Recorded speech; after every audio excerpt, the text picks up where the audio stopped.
Yang Speaks is sponsored by ExpressVPN. Protect your online privacy today at expressvpn.com/yang.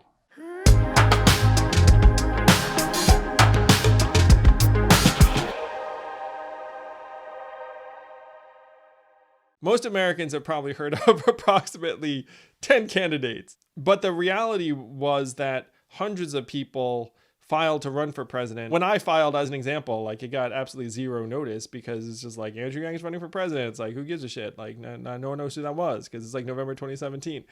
So the rules around filing are primarily social, is what I'm suggesting. That the actual rules just about anyone can satisfy, but the real rules are the institutional rules, the media rules, the DNC's rules in this case. When did they finally start noticing you? When you're like, oh, this guy's actually not messing around and he's going to do something. This was another entrepreneurship thing. The DNC set rules up to make the debates. And then I was like, what's the rule? What's the rule? Like 65,000 donations. All right, let's go do that. Let's go do that. Like, it was a lot of fun on that level as a campaign because they would like set up a bar for you. And then you were like, let's go get it. I was passing people that we knew they wanted in the debate. So as long as I did that, it was like the old joke about, like, I don't need to outrun the bear, I just need to outrun the person next to me. like as long as I was outrunning someone that I knew they wanted to keep, then like I was gonna be all right. That's so funny. That's such a great analogy to describe that, because it is weird for us at home where they're like, here's the varsity, and then here's JV. Oh, that JV guy, he got up to varsity, and then that one varsity guy, he's down to freshman basketball.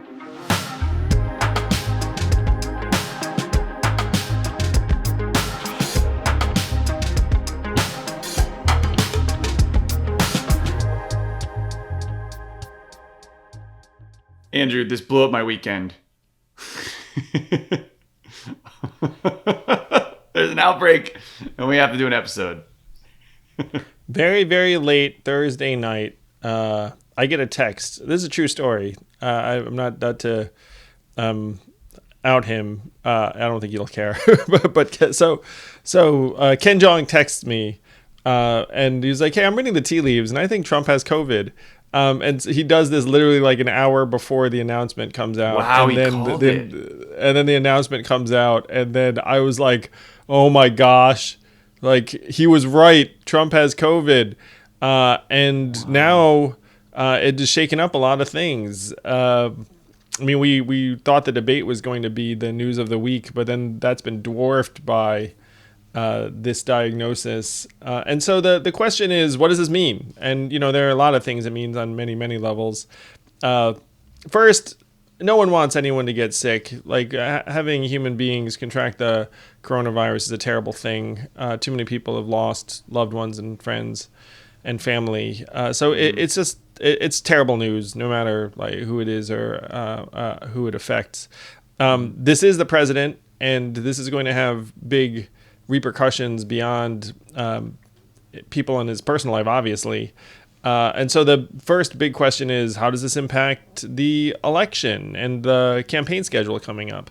And one cannot look at this any other way but say that this is terrible, terrible news for the Trump campaign on so many levels. Number one, there's the messaging component where it's very, very hard to get anyone to talk about anything but coronavirus when the candidate literally has the coronavirus and is under medical care for that. So that's enormously problematic. Number two, the operations of the campaign essentially grind to a halt, where the candidate is no longer doing events. And to be on the operational front is the campaign manager now has the coronavirus. If you are on this team, you're looking around being like, wait a minute, like I was in a meeting with that person not that long ago.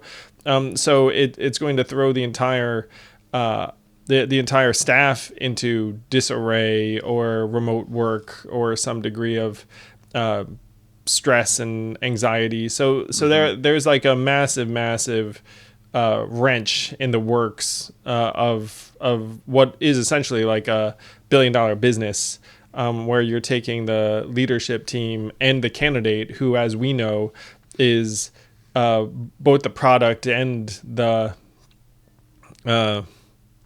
the quote unquote CEO offline. So it's going to be a massive problem. And then you also have the fact that the government of the United States is being scrambled, where the president is in the hospital. You're going to be very concerned about the vice president's schedule, because you're looking around saying like, well, shoot, like whatever we thought we might do, we might want to rethink it. And you have, I believe, 3 Republican senators who've all been diagnosed in part because they were meeting with White House staff. So that Christie just got diagnosed too, man. There's a lot of them. Yeah, well, there's talk now that it might stall the Supreme Court proceedings too, because you might not be able to get a majority of Republican senators. So there are massive impacts to this. You can't overstate it. And if you're rooting for Trump to win, this is just terrible news. Like, some people suggest that, oh, maybe there'll be some humanization or sympathy vote or these other things. I am struggling to see that. Like, that strikes me as like very much groping for a silver lining if you're on that side. So that's the impact I see from the election standpoint, right, and the government standpoint, and the governance standpoint. If the Republicans had and Trump had a message in 2020, it was Corona's not a big deal, or it'll be over soon, and troll the libs is kind of what it is. The liberals are radical left, and they suck, and make fun of them and stay away from them and be scared of them, whatever it is. Those messages are very tough to do when you have coronavirus as a leader of the free world, right? Like, I think that's the impact to me. I hesitated like trying to make too many conclusions from this, because I think there's so much up in the air. To me, where would actually maybe a death knell for the president was this. There's a lot of holes in this timeline to me that are really frustrating, that reporters are scrambling at the bottom of now, where the Biden team did not find out from the Trump administration they tested positive. There's a chance the doctors today, where this is Saturday the 3rd when we record this, the doctors said that we started essentially, it's been 72 hours since he was diagnosed. And if that is the case, then that means he was doing fundraisers while knowing he had tested positive for COVID without telling anyone. And that to me is really dangerous. And it seems pretty clear that he attended at least one fundraiser in New Jersey, knowing that he was positive, which is so dark and twisted. And that's frustrating to me, because that's your base. You know what I'm saying? Like, those donors, like those are your people. That's like us doing that to the Yang Gang. You know what I'm saying? It's like, yo, guys, we might just infect you all right now. Or on the flip side, if you were a guest, you like show up to support him, and you let's say pay money and travel and subject yourself to some things, and it turns out that you were putting yourself at risk by doing so in a way that was very real and and concrete. Then that. Like Evelyn said, she'd be incredibly angry in that circumstance if you were supporting someone, and that was the choice that they'd made. So I agree with you. The timeline's going to come out. I think journalists are going to keep digging on this. There's some journalists who are also in the same room as people who tested positive and might not have been notified as such. So that they're going to be new stories and findings throughout. I'm sure more people will end up testing positive too, because it seems like you have a fairly clear mini outbreak going through this network of people who are in close quarters quite often, traveling together quite often. I mean, like we talk about, frankly, the people we've heard of, where you're like, oh, Hope Hicks was on the plane. Trump was on the plane. Melania was on the plane. There are a lot of people that we've never heard of that were on the plane. Right. Just like there are a lot of people that work in the White House that you don't hear about because they're not household names. So there are just a lot of human beings that are within the vicinity that I believe are going to be very concerned, and some of them are going to test positive. And so we're going to continue to see stories, in part because the way coronavirus works is that it's really difficult to track down in these circumstances, where it takes multiple days to show symptoms. In some cases, it takes some time for even for the tests to be able to show results. That's why they are always recommending these 2-week quarantines as like the gold standard. Right. And a lot of these folks may not be in a position where they can quarantine that long. Mm-hmm.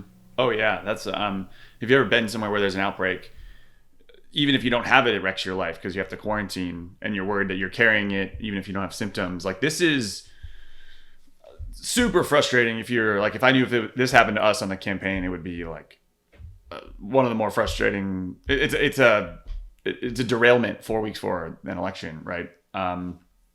The one thing I will say, I just want to be very, very clear. Look, we don't like Donald Trump. I think what he's done and I think you agree with this, Andrew, what he's done to downplay this virus and how he's handled the pandemic has been a travesty, and has caused more people to straight up die.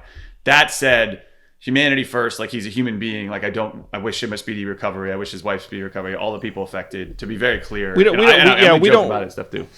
But we don't wish ill on anyone. You right. don't wish sickness and worse on anyone. And I said, it's like, I both hope and expect that he'll make a recovery. He's certainly going to get the best care in the world. So if anyone has a chance to come back from this, it would be the president. So I agree with you, Zach, that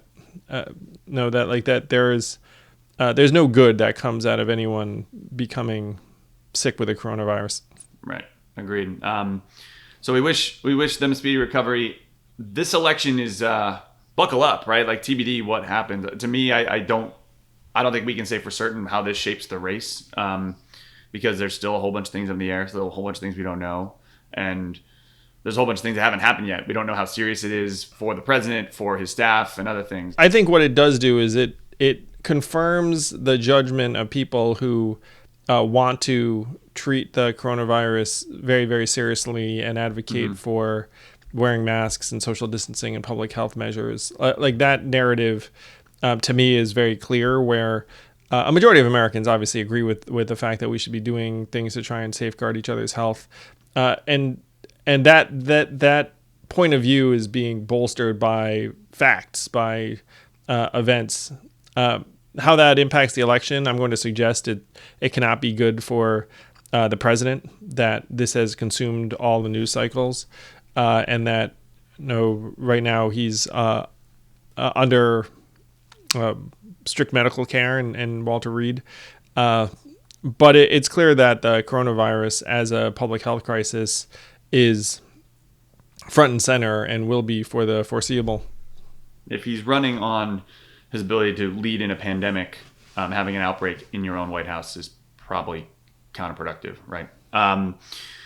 So we'll see. Look, I mean, stuff doesn't tend to stick to the Donald way. It sticks to other types of people. So that'll be the fun part. I will say this, like, there are photos from that, and obviously video from that, from Amy Coney Barrett, the Supreme Court the new nominees event at Notre Dame University. There are photos from that event where you're just seeing a whole bunch of people packed together with no masks. That is, to me, utterly ridiculous that you're doing that in the middle of a global pandemic, right? Like, the fact that there's no social distancing or mask wearing whatsoever, and then everybody gets COVID there. There's pictures, like Politico has a picture, everybody who's been diagnosed with COVID so far, they just shade them in red, and there's like, 6 people already. They're senators and prominent people. The president of Notre Dame has it. Like, this is ridiculous to me. So, I don't know what's going to happen. I think we have our predictions. And look, Yang Speaks will be covering it the whole way, right? So, hope you guys tune in. Stay safe and take this very seriously, because it's clear that leaders who've tried to advocate for a cautious approach have been right. Yeah. So, we recorded this on Saturday as soon as we frankly could get together and talk about what's happening here. We also have the rest of our episode, which we recorded earlier, which you guys will enjoy. It's also great. It just doesn't talk about the president getting COVID, which just happened. So enjoy it, guys. We'll move on.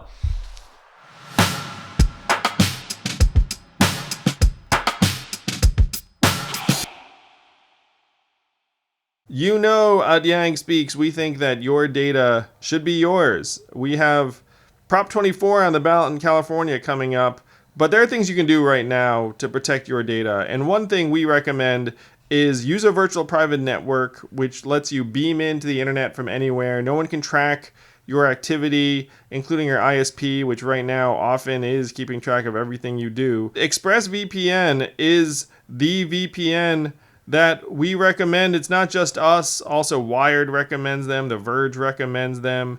ExpressVPN is best of breed for consumers who want your online activity to remain yours and yours alone. Go to expressvpn.com/yang to get an extra 3 months of ExpressVPN for free. expressvpn.com/yang. Take your data back, or at least make it so that it's not the data broker's data too, if you know what I mean.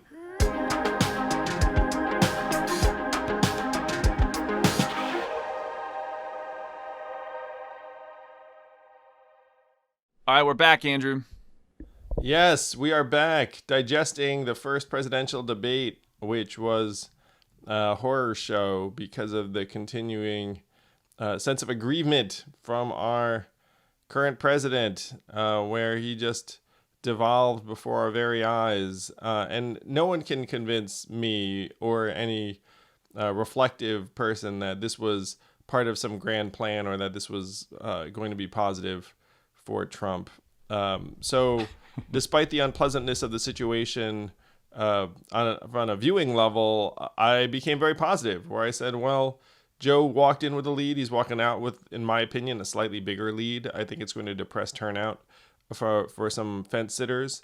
And so I became positive about the night, despite the fact that it was very difficult to watch and bad for America to see our current president softly, tacitly approve white supremacists and call into question mail-in voting and a bunch of other things that are really awful.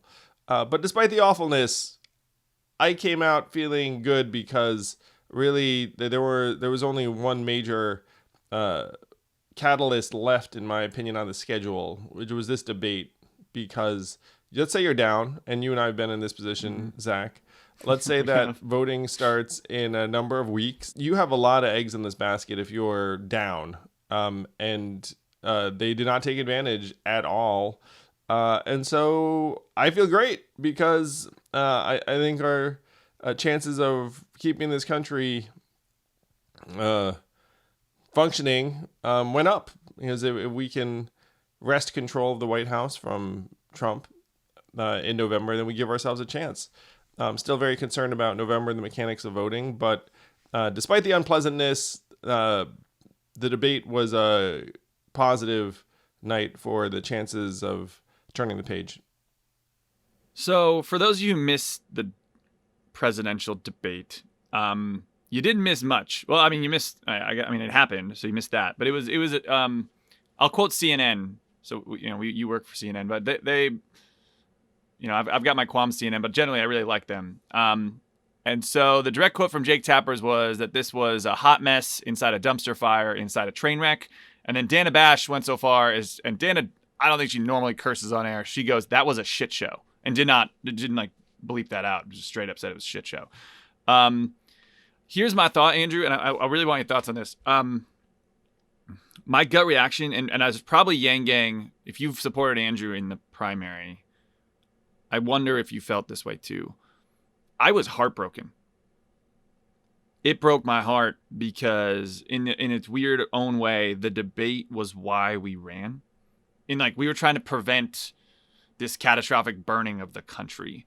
And look, that's not really on Joe. I think most of the shittiness of that debate was on Donald Trump, and maybe I think it could have been moderated better. It wasn't Wallace's best night, but it's a really hard job.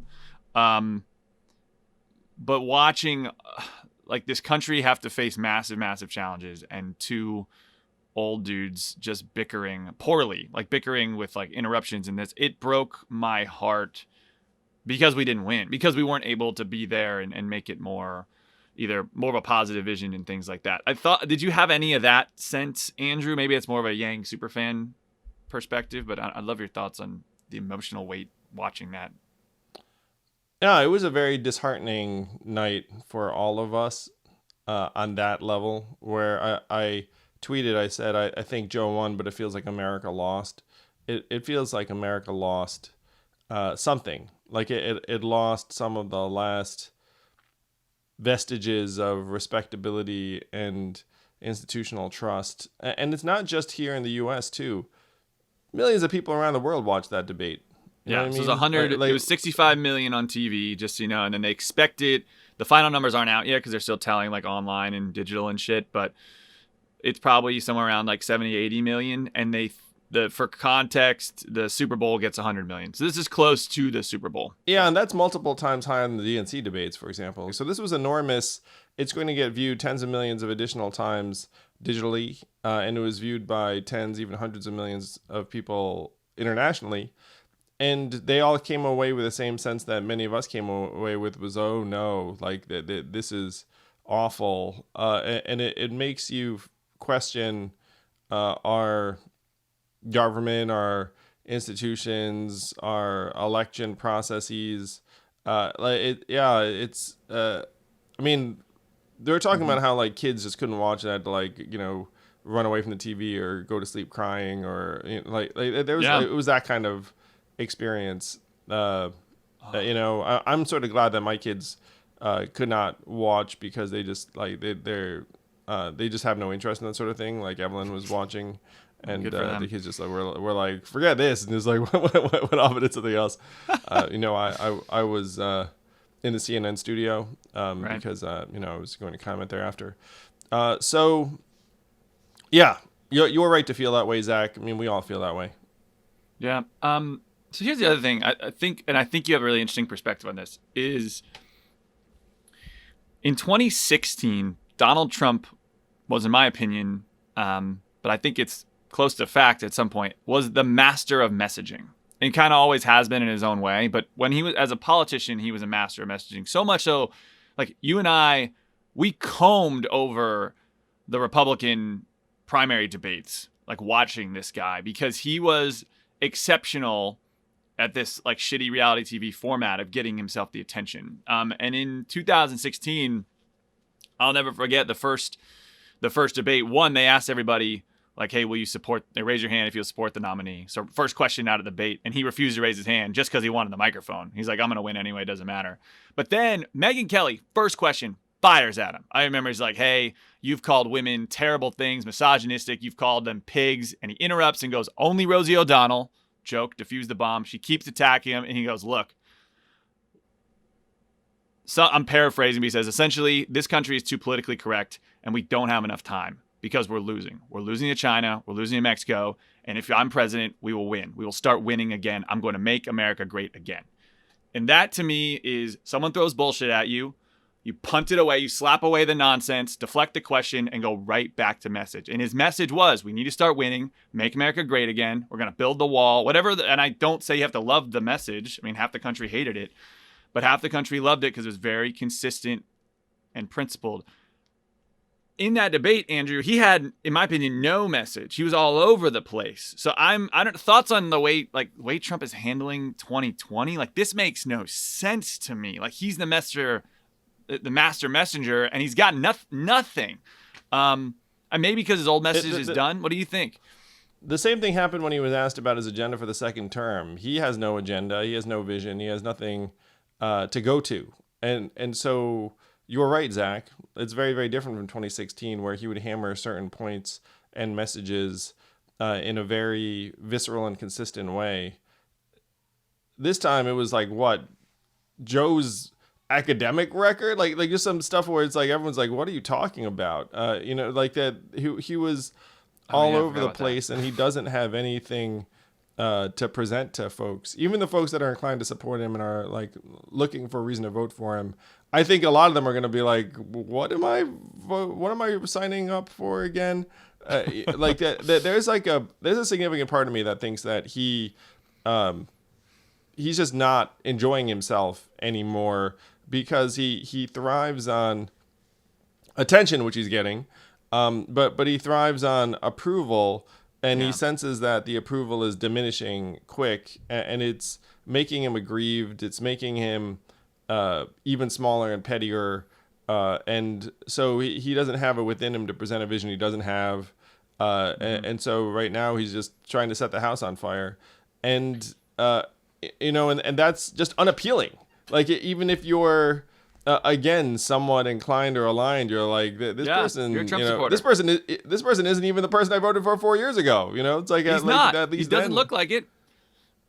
And I will say, like, Obama had a change from 2008 to 2012. I recall, like, 2008 was hope and change.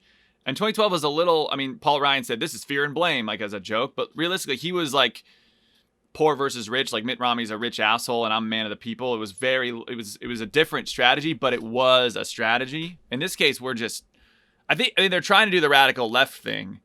But that doesn't stick on Biden because he's not. He's a moderate. Fundamentally never has been. I don't know, man. Let me ask you this. I think this is a really interesting takeaway. So I think your analysis of the impact of the election was like, look, and you talked about with this with David Axelrod, you're like, Biden needs to just hold serve, like not implode, look competent, and as long as Trump doesn't get any crazy home runs or outlandish like things that change the narrative, that's going to be good for him. Still agree with that? Like, where your takeaway from the impact is that still, you still think Biden's got the inside lane to pull this thing out? Yeah, I do. Up by 9 points in Pennsylvania, according to ABC. Competitive in Texas. He's competitive in Iowa, Ohio, places that Hillary lost by 8 or 9 points. This up in the money relative to Trump, which is staggering given that Trump started out with a 9-figure head start. So things are very, very positive by the numbers. Really, the question is how quickly and reliably the votes get tallied when people are able to project certain swing states, because it's hard to project a state if you have millions of outstanding mail-in votes, unless the margin of victory is so significant. And these media organizations do not want to get it wrong. So you can't be like, well, our statistician says there's a pretty high chance that he won Michigan. It's like, oh, you're probably going to have to wait for the vote count. So, unless we get some great results from some swing states quickly, like we might be waiting for a while. But if you were to magically be able to vote to count everyone's votes, I think Joe wins this thing cleanly if the vote were held today. And the vote is kind of being held today in some places because some people can vote early. And the other thing is, hey, make sure you register to vote, send for your ballot, get a voting plan, go to iwillvote.com because you should vote. Or if you're listening to this, just please vote. Make sure you vote. I got mine today. It came in the mail, or yesterday. I'm going to do it today. It was at the end of it, you get a closing statement, and it was telling Joe Biden's closing statement, which I thought was awesome. He said, vote. Doesn't matter who you vote for, just freaking vote. And Trump's literally was essentially don't vote. Like, mail-in ballots are a disaster. Don't freaking vote. So let me challenge you on one thing. So, and as a numbers guy, so I spent an hour yesterday combing over 538 polls. I like them because they aggregate a lot of things and then make a prediction. I don't think Nate Silver and the team are perfect. Nobody is, but I think they do a very good job. They were the closest. They weren't right. They weren't close to right, but they said like 76% chance of Clinton winning last time, and that was the lowest anybody gave her. So I'm looking at the state-by-state polls. So Trump wins Ohio, Michigan, Wisconsin, Pennsylvania, Iowa, a number of the Midwest states, which Biden is either a toss-up or leading in right now. But for example, what freaks me out, and I love your thoughts, is in 2016, the list of polls, the polling average, saw that Hillary Clinton was winning Pennsylvania somewhere between 3 and 9 points, by somewhere in that range. And realistically, 5 to 8 was like the median there. And she lost that state pretty handedly. Like, that wasn't like a Michigan, Wisconsin where it was like 100,000 votes or, a very small, like, she got crushed. And Biden, not crushed, but she lost it was decisively a percent or two. Biden, according to these polls, that average is about the same. Like, it's saying Biden somewhere a little higher, but not a lot higher. 5 to 9 is what the range is right now, I'm seeing. What are your thoughts on, like, the polls being that wrong again? To me, it seems like a turnout game. Like, what are your thoughts on what you're seeing in the numbers versus what we saw in the numbers of 2016?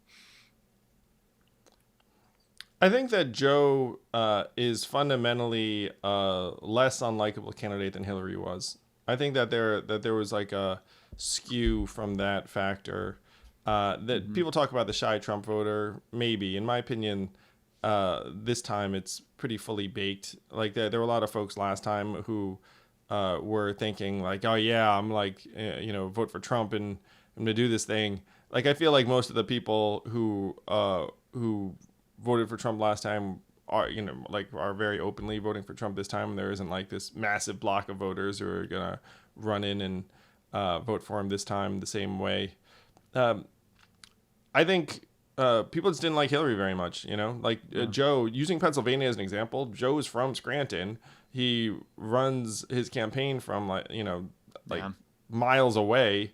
I think he wins PA, in a way, just if you look at it from a binary, like, is he going to perform better than Hillary in a lot of these places? Yeah, I think he will. And I think Trump's weaker. And I think a lot of people who voted for Trump last time as an anti-institutional vote are just like, you know what, that did not work out the way I was kind of hoping for. So I'm very much on the this lead is real, Joe is going to win page. And it's not just the numbers, it's the fact that Joe and Hillary are different candidates. Trump 2016 and Trump 2020 are different candidates, and circumstances are very different. We talk a lot about the people that voted for Trump never want to talk about it. I also think, if it never gets talked about, that there's a healthy amount of people who consider themselves Democrats and progressive and supporter of the feminist movement and other things that didn't like Hillary Clinton and didn't want to talk about it. And I would consider myself one of them. I could not stand Hillary Clinton, but I support like a badass female, like being in leadership in the United States of America. You know what I'm saying? I wasn't like leading with that with friends or publicly or anything of that sort. So I do think there's some sort of larger trend.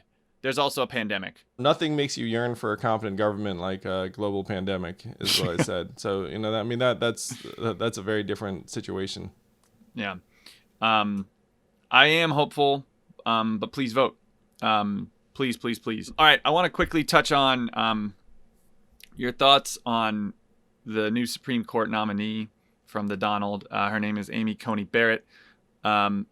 Thoughts on her? I have some, but I'm way more curious in yours, if in terms of what type of justice she'd be, how this will play out, anything there. I think that the Republicans are going to be to succeed in this hurry up confirmation, which I'm going to suggest is yet another reason why Americans are looking up, saying, "Wow, like our government really at this point is just nakedly partisan and political."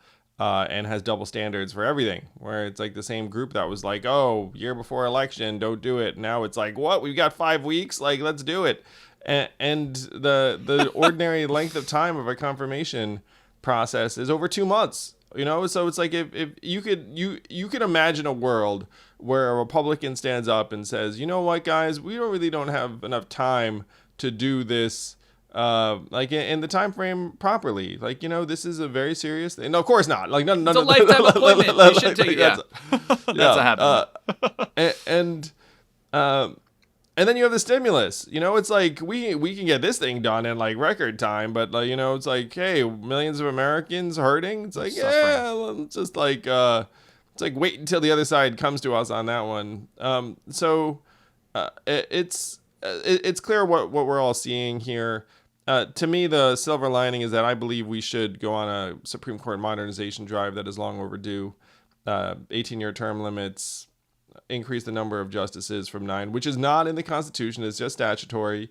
Is a law written in 1869. There is nothing stopping the Senate or Congress from saying, you know what? There's nothing magic about 9. It's been higher, it's been lower. Let's just let it float. And then have some appointments that actually map to politics. Just say you get a new appointment every 2 years, you win an election, you get 2 justices, and then we know what's happening, instead of having it so that Obama appoints 1 justice in 8 years and Trump appoints 3 in 3.5 years because of luck of the expiration date. I mean, does that strike anyone as fair or rational? I mean, that's the kind of thing that gets people very, very angry on both sides.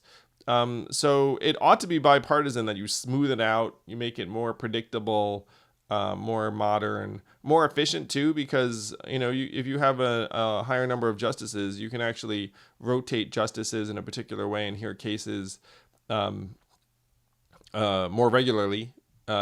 So there are a lot of advantages, and other district courts do that. It's like, you have a number of justices. You don't need them all for something. I mean, theoretically, there's actually something not optimal about the cult of personality that arises among Supreme Court justices right now, where if you look up, could anyone name the judges on the Second Circuit Court of Appeals, which is a very powerful court? No. If you have really good institutions, you don't need to freaking know all the judges' names and their bios and the robes. What I mean? They should be a cog in a relatively good working machine, right? They shouldn't have the ability to derail things, right? I loved RBG too, but this is not the way. It's not oh, you've got your heroes and I've got my heroes, and I hate your heroes, and that. That's not great for anybody. Let's just get a court that functions the way other institutions do. And also, to me, it is ridiculous to be planting a flag and being like, this justice is going to determine law for decades. If you were running any organization, you'd be like, you know what I want to do? I want to set a rule that's going to apply to people 25 years from now when I have no idea what is going on at that time. You know what I mean? It's no one should be taking pride in that. No one should be like, this thing will stand for 30 years. Forever, exactly the same. Yeah, that. I mean, that's not. It's just not good governance. So I think she's going to get confirmed, and I hope that we re-examine the way this institution works. Yeah, I'm so fascinated by this part. So that Trump came at and Fox News and the Republicans are coming at the Democrats saying, and he said, and Trump went at Biden on this on the debate stage, said, "You're going to pack the court. You're going to pack the Supreme Court," which means we're going to add more and more. If you win the Senate, if Biden wins and they win the Senate, they would put a whole bunch of justices on there that are all Democrats. Yeah. So my perspective is not necessarily Joe's perspective. Joe did the right thing where he just said, "Look, let the people decide." And that's the right answer. It's the right principle. What I'm suggesting would also let the people decide, by the way, because if you win an election and right now, you don't get quote unquote lucky and no one expires during your term, then the people's vote did not count, and that's part of it too, is that you want to translate popular will to what happens on the court. Then you would have regular appointments and rotations, so Republicans being the people have decided the election. It's well, if you really care what the people decide, then you should make it so that it's regular, so that if they decide something in 2020, then the people are heard. Yeah, it's reflected in 2020. Yeah. Yeah. So Joe's answer on the principle is correct. It's let the people decide, which means we should have regular appointments and some kind of rotation. I guess I was saying, I think it's funny or just interesting that him and then Kamala got pressed on this question too. Will you pack the court? She got pressed on at CNN right after the debate. Both of them wouldn't touch that question with a 20-foot pole. And I believe it's because they know, or their consultants know, I've told them, they know that most people care a lot about the Supreme Court. It's the number one thing they care about. 21% of Americans is the most important issue on a ballot, which is the biggest of any issue. They know that they're going to attract a lot of moderates, independents, and conservatives over to their camp, and saying they're going to pack the court would turn them off. And the progressive left, the far left, and the moderate left are probably going to vote for them anyway, so might as well not touch it. You think that's their calculus? That's what it seems like to me, and I think it makes sense as much as it kind of sucks to hear them just dodge questions. Yeah, I think that's right. I think your instincts are right. It could be that they genuinely don't want to change it too. I mean, Joe has that a history of having a very high respect for institutions because he's been part of the Senate for so long. So it could be just genuinely they don't like the idea. I mean, that's something that a lot of people feel too. One of the things when we were running, we used to always, if there's an issue like this, Andrew, what do you honestly feel? And then we would decide the political ramifications of you being too honest, if you will, right? But most of the time, and you had to, if there's stuff hey, just don't talk about it if you can. You'd give as close to an honest answer as you could, and then hey, next question, please. I mean, because there's stuff that and I get it, it's a soundbite world. If they get you saying something that doesn't sound good in 10 seconds, it can crush you, when in reality, even if it's a right or wrong thing, you're trying to fight for the bigger picture. So anyway, always curious about that. Okay, we've got a couple housekeeping things before we get to the guest. We did a caption contest. Andrew, did you ever see this photo? Oh my gosh, I have not seen the winner. Who won? Who won? All right, I'm gonna say this. Yang Gang, I love you dearly. Andrew loves you dearly, but y'all's captions were pretty bad. They were pretty terrible. Like my team, we were having fun looking. They were not funny. So like you're gonna read this caption and be like, okay, that's fine. Be like, that one, like, yeah, that one. And trust me, we read them all. This one. This is kind of a hilarious caption. So the picture is of Andrew eating it's of you eating a chicken wing mid conversation with a supporter, and I'm like awkward. I don't know. I'm checking my phone in the background or behind it. Which I remember this conversation, and I remember these moments on the campaign, Andrew, because you never let food get in the way of conversations with supporters. You know what I'm saying? Like you would eat talking to very important people all the time, which I loved. Which actually I didn't love at the time. I didn't think it was the most presidential move, but it was also kind of very honest and hilarious at times. Man's got to eat. Yeah, continue. Man's got to eat. And so winning caption was a guy named Joe Hag at JMFH68 on Instagram. You've won. Your caption was, Andrew Yang bites a rubber chicken wing as organizer explains the food was a decoration, which I thought was kind of funny. And it's kind of funny. Pretty good. Compared to the other stuff, like the fact that I chuckled on that, thank you, Joe, was a win because a lot of them are not that great. There were some funny ones. It does look like I might be eating a rubber chicken in that photo. I appreciate it, Joe. But the important thing, Joe, is that you just won an incredible an Unagi electric scooter that's going to change your life. So let's get him that scooter. It will change your life. So Joe, we're going to DM you. It makes me happy. Please don't ignore your DMs of the next, let's call it a week or so. Or I'm going to have to find another, I don't know, someone else to give it to you. And I'll guess. But so make sure it's you, Joe. We're going to give away one more. I'm not sure how. We won't do another caption contest because I was a little disappointed. I love y'all. It wasn't that funny. And as a very funny person myself, just let me tell you, I know funny. It wasn't funny. I'm just kidding. I'm not funny.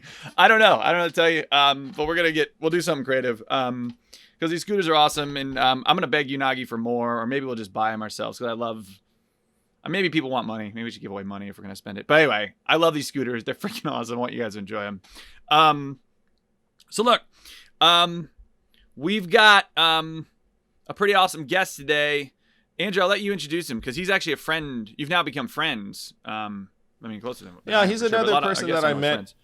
They met during the campaign online, and we have some friends in common. It's Joel McHale from Community, from Talk Soup, from that quarantine-defining show Tiger King, from the Darkest Timeline podcast with Ken Jeong, who was our very first guest when we launched Yang Speaks. So Joel's a fascinating guy because he says had a really interesting career, great perspective, family man. I enjoyed the conversation a great deal, and I hope you do too. Joel McHale. Joel McHale. You know what?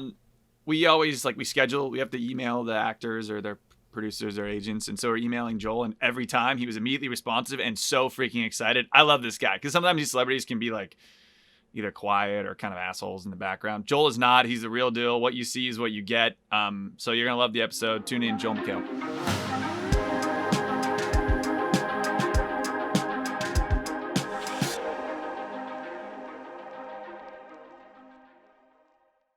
When I was running for president, one thing I did was drink a lot of water, green tea, more water. And now people are coming up with better ways to keep yourself hydrated. One of the innovators in this space is Liquid IV. It's the fastest, most efficient way to stay hydrated. I'm 32 years old. If I have a drink of alcohol, I have them hungover. Liquid IV freaking works. Swear to God, I'd just pound one before I go to bed, throw it in a glass of water. You have a serving, and it's as much hydration as 2 to 3 bottles of water. How the heck does that work? Liquid IV is available everywhere, but you can get 25% off when you go to liquidiv.com and use the code YANG at checkout. That's 25% off anything you order if you use the promo code YANG at liquidiv.com.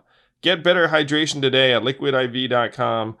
Promo code YANG, and you'll thank us because you'll feel like your body's getting what it needs.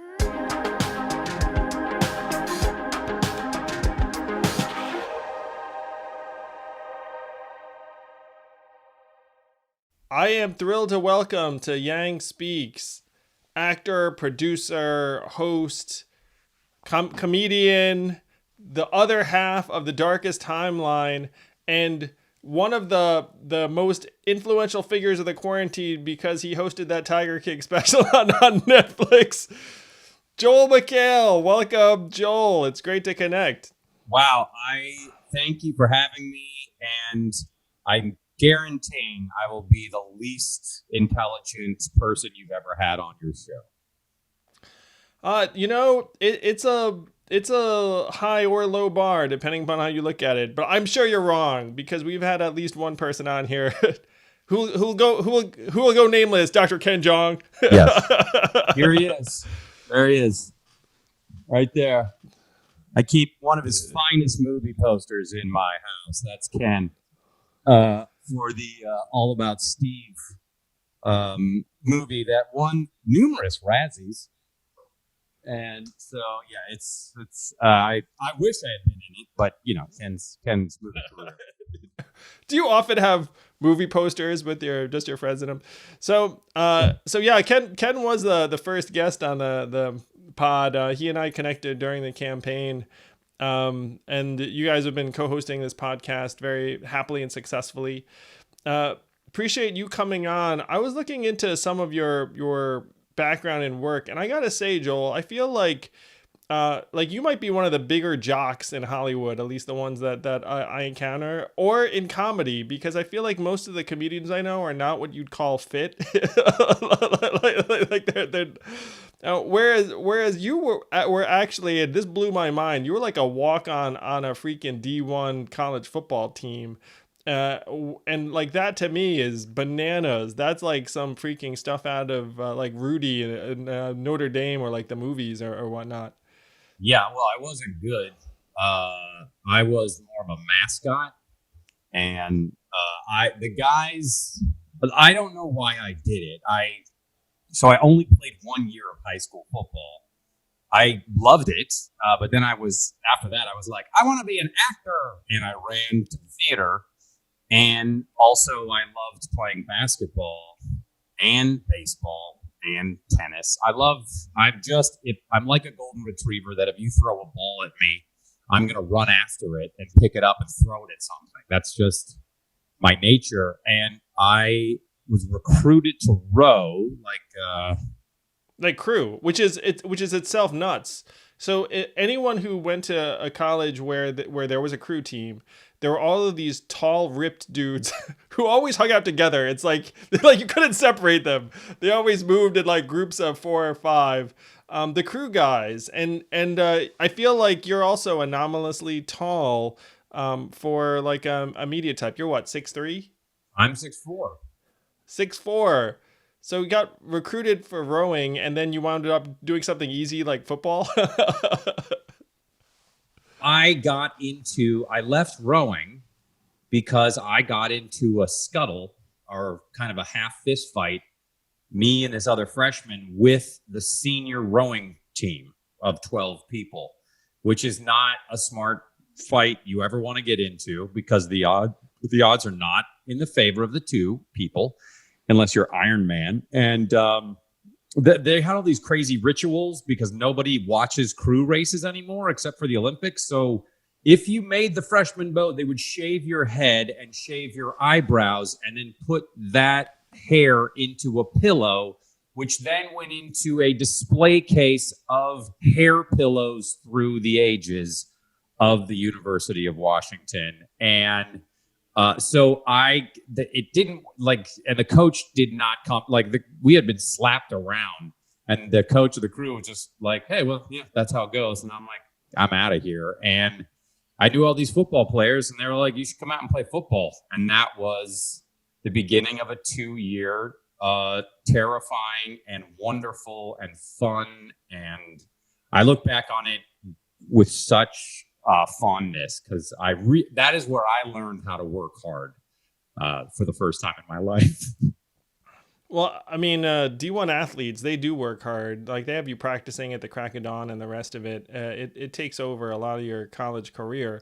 And so the fact that you pivoted from rowing and football to theater and acting and comedy blew my mind. It's like that seems like a pretty dramatic shift. The most respect I got from the players was on skit night.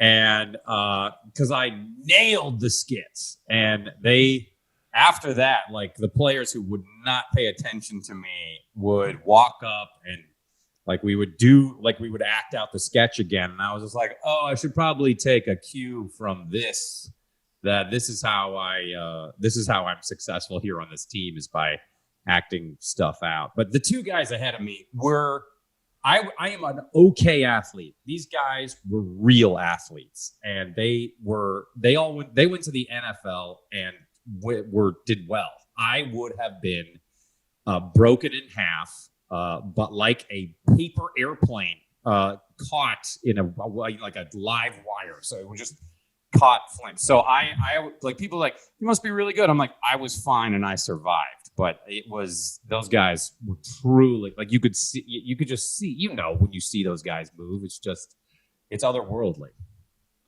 Well, just the fact you hung with them, man, it's super impressive. And when someone gets to your level, I think a lot of people wonder what your start looked like in comedy, in show business, what like the origin story looked like. Because I can imagine that that's a really tough time for just about anyone starting out. Like, what was that arc like for you?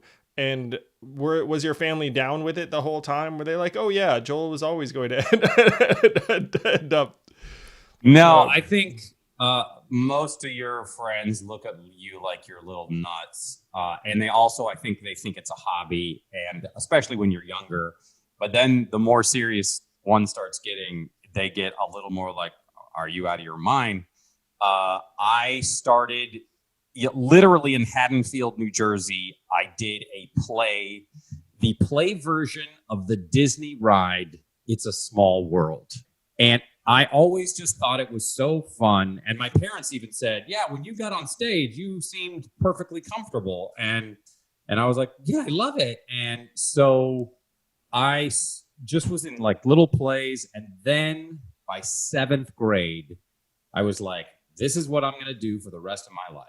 That's what I decided. Wow. And wow. So it was, because I was such a bad student. I'm dyslexic and ADHD, and I'm sure 1,000 other things that have something to do with processing. And so I was terrible in school. I couldn't spell for shit. I can't even spell shit. SHOT. See? And I just that was my escape. And I joined this theater group where we did plays together. We put them on together, and we were improvisers. And I eventually joined this improvising theater in Seattle called Unexpected Productions, where I was on stage every single day, practically. I think it was like 1 to 2 days a week, maybe, where we weren't performing. And that's where I learned that's where I trained, basically. And so there was so much stage time, and I knew that I needed to eventually get to Los Angeles. But like my wife, God bless her for, being interested in me. I had no job, and her family was like, he just uses her because she has a car. Oh no. Yeah, she has a car, and she drives him around. And then I got a job on local television in Seattle, which was this very strange, amazing show called Almost Live. It was a full-on produced sketch comedy show that was on the NBC affiliate. There's nothing. It was a local show, and so it was very popular. I somehow got on that, and I went from that is the deadbeat that's my wife Sarah. It was like, that's the deadbeat that Sarah's marrying, to, well, look at you're on TV. It was like that. It was great or horrible. And that again was a great training ground because I can't read a teleprompter. I'm much better at it now. But they had these teleprompters. I would just be like, I don't know what that is. And I was in a sheer panic when these shows were live and I can't read. And so I was able to screw up a lot on this show. And so I'll ever be thankful to this guy named John Keister and Bill Staten who hired me. And and then I left the show because I went to graduate school for acting because I was like, I need to become a better actor before I go to Los Angeles. And so I got I got into this graduate school because I had literally gotten to no other graduate schools. I applied to every one of them. I got into one. And so I spent 3 years just acting. And I was, again, at a great training ground. And then finally, at the age of 29, I moved to LA. And again, all my friends thought I was crazy. So that's a long way, boring explanation of how it all kind of started, or how when I landed here in Los Angeles, and I was very surprised. It was like January 15th, and it was 70 degrees and sunny, and I was like, "What's happening?" So that's how I ended up in LA. So Sarah and you were dating, it sounds like, shortly after you graduated, and then her parents are down on you, and then her parents are like, oh, he's actually pretty good on TV. And so were you married by the time you arrived in LA? Oh, yeah. I met my wife in November of 93 when you were a sixth grader. And we married. I was 18. There you go. We married. There you go. So I was like 21, and I married her I married in 96. And we didn't mess around. So we were married 4 years before we even moved here. And so we just celebrated 24 years. Yeah. Cause we were married in 96, which is 24 years. 24 years. Is that right? So, I don't know what I would have done without her. She's, the greatest thing that's ever come into my life. Sorry, kids. And so, yeah, I did say before I married, I was like, you have to live in LA or Los Angeles. I mean, Los Angeles or New York at some point. We have to try. I have to try. And I gave myself I said just 5 years. And if something's not happening for real in 5 years, then we'll go back to Seattle and I'll get a job in local radio doing weather and traffic probably. So that was the plan. And I dragged my poor wife down here and now we've been here for 20 years. It's very weird. And it's like we know, it takes a long time to put roots down anywhere. And then all of a sudden you have them. It's very strange and wonderful. I love hearing about how people became who they are, particularly in creative fields, Joel, because it's such a brutal process. It's soul crushing. And the fact that someone comes through it and maintains like a degree of like perspective or integrity and the rest of it. I mean, it's wild. It can turn you into something else. You start to mistrust people too in your own way. So in your case, it's really interesting because you had by the time you showed up in LA, you were married, which strikes me as somewhat unusual. Like most of the people I know who moved to LA for the industry or were like totally single. They showed up. And it's like half the reason they were there, it seemed like. I remember Howard Stern. He interviewed me right before I did the White House Correspondents' Dinner. Thanks for mentioning that, Joel. And he was like, do you feel like you became famous? Do you feel like you missed out on, just playing the field? And I was like, I am so happy that I had someone to go home to and to like bounce things off of. It was like a refuge. So I know that sounds there's so many people that are either going like, that's so sweet, or that's BS, but it really was like, I don't know what I probably would have just died if I didn't have her. So,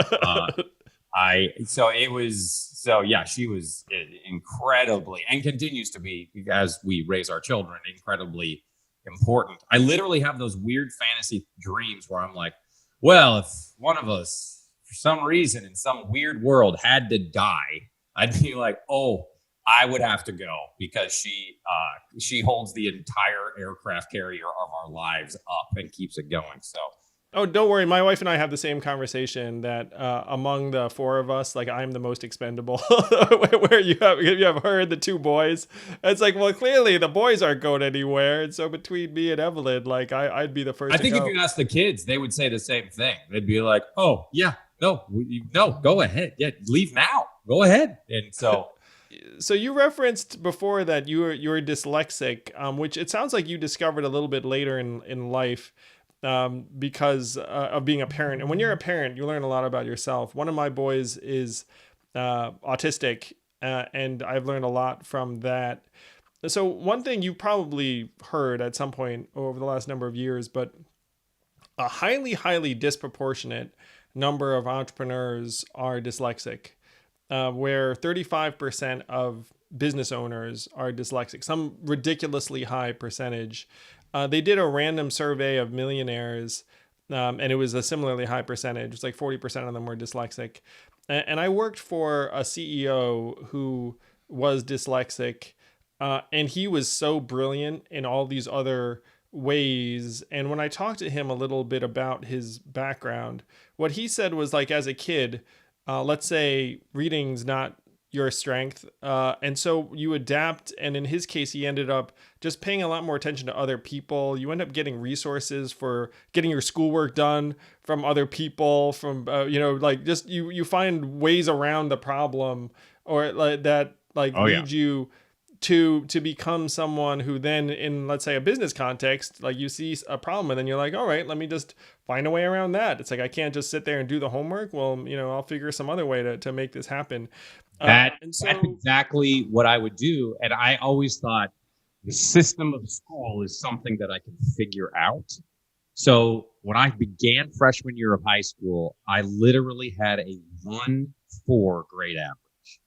And my mom was like, "Are you even going to class?" And I was like, through cheating and through all sorts of little different ways, by the end of high school, I was getting a 4.0.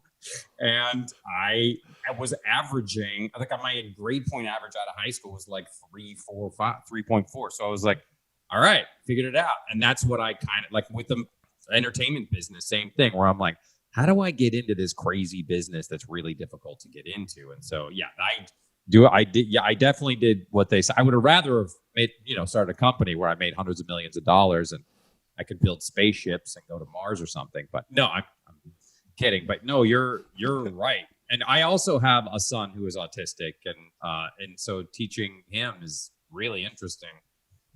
And he's game for it, which is great.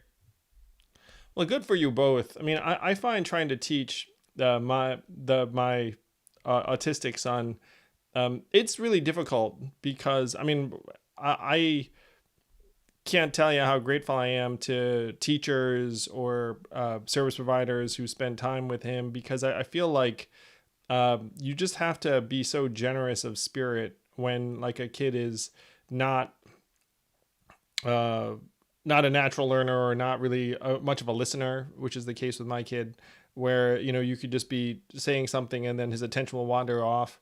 And even as his parent, like it gets frustrating. You're like, come on, like I'm here trying to like convey this thing to you. And, then your mind will just completely drift to something totally unrelated, or I'll be saying something and then he'll respond to me in a way that says like, Dad, I was not listening to anything you were saying for the last several minutes. And you're just like, what am I doing? And then when you see parents do the same thing, like they take it like champs. They take it better than I do a lot of the time. Did you ever go like, I ran for president and a bunch of people listened to me? I always bring up jokingly. I'll be like, hey, I did, host the ESPYs. So maybe you could spend the next 2 minutes looking at this, this physics question. I never bust out the presidential card because I have to say my kids really had no clue what the heck Dad was doing. And I still don't think they really understand what the heck was going on, because better do one of them is in a few years. That would be great. Then they'd be old enough to get it. But one of them was very young, and the other one's just extra clueless. And so, like you'd think that kids would be like, "Hey, Dad's running for president." The major upside for my kids was the bus. Like I think the only thing that they'll remember is that there was a giant bus with Daddy's face on it, and we carted them around Iowa on it, and it had big TV screens and video games inside, and we got like one of those old Nintendo like 64s, so that they could screw around on the bus. And be entertained. So that was like the high point, I think, for them. If you ask, other than that, they still have no idea what I do for a living even now. They just like, Daddy disappears into his room for a while. They always, they tease me. They'll watch an episode of Community and then go, "Hey, that was a really good episode, except for your acting." And I'll be like, "Oh, thanks a lot." And so, they're always constant. They're like, "Dad, hey, it's so great that you did that Community or The Soup, but when do you think you'll be relevant again? Do you think you'll ever be relevant again?" I'm like, That's what so neat. Thanks. I was like, at least I realize I've taught them well. I've taught them sarcasm. Hopefully it's sarcasm. But yeah, no, in this age of Zoom, I don't. It makes me. I'm driven to insanity. I hate it. I can't help but think for you. So my family is a family of academics. Like my dad was he still is a physicist and was a physics professor after he was in industry for a long time. My brother's a professor. My uncle's a professor. So I was always kind of the black sheep of the family insofar as no PhD or whatever. It's like, let's ignore that one. But I feel like for your boys, growing up, let's say, I'm just going to hypothesize. Let's say your kids are not really into school. They're just as uninterested in school as I was. So let's say that's the case. And that their dad is a major entertainment figure. And then they look up and are like, okay, well, the school thing's not really for me. So I feel like they would probably naturally gravitate towards creative fields, especially, they're in LA and the rest of it. This is just a guess. This is just me guessing. And then just thinking, if you're like a creative parent, because I feel like the arc you were on is what the arc most of us are on. It's just like, hey, shut up, do well in school, blah, blah, blah. And then you have to kind of spread your wings to do something creative. But in your kid's case, a little different because you actually made it as a creative and, you're like a big deal on TV and everything else. For them, they'd be like, well, it's a much more realistic aspiration for me just to try and do what Dad did than it would be to go become a lawyer or scientist or something. Yeah, just I would. It's funny. They're not enamored with it. I think because they're around me, and because many of when you work in a business, if you're a doctor, a bunch of doctors. If you're a plumber, a bunch of plumbers, and if you're an actor, a bunch of actors. And so they come around the house, but they don't. So they're not enamored by what I do. They're more kind of like, I don't know. It's like slightly annoyed. So I'll be interested to see if I've heard Eddie my older son get asked, and they're like, "Are you interested in entertainment?" He's like, "Maybe." That's the sort of I don't know. And I don't. It's not some sort of laissez-faire thing. It's more just kind of this thing that's kind of always around. I don't know. Yeah, it seems like a thing you do. And so I don't know. I don't know whether they're interested or not. It's interesting to think that so far they have not leapt at. I think they would much rather have successful YouTube channels.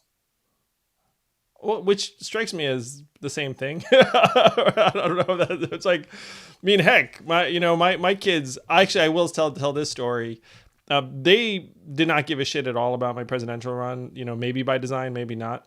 But one of them stumbled onto a YouTube video talking about universal basic income that mentioned me, and then he actually came to me and was like, Dad, you were in a YouTube video I just saw. It was like the biggest deal in the world. I'd made it.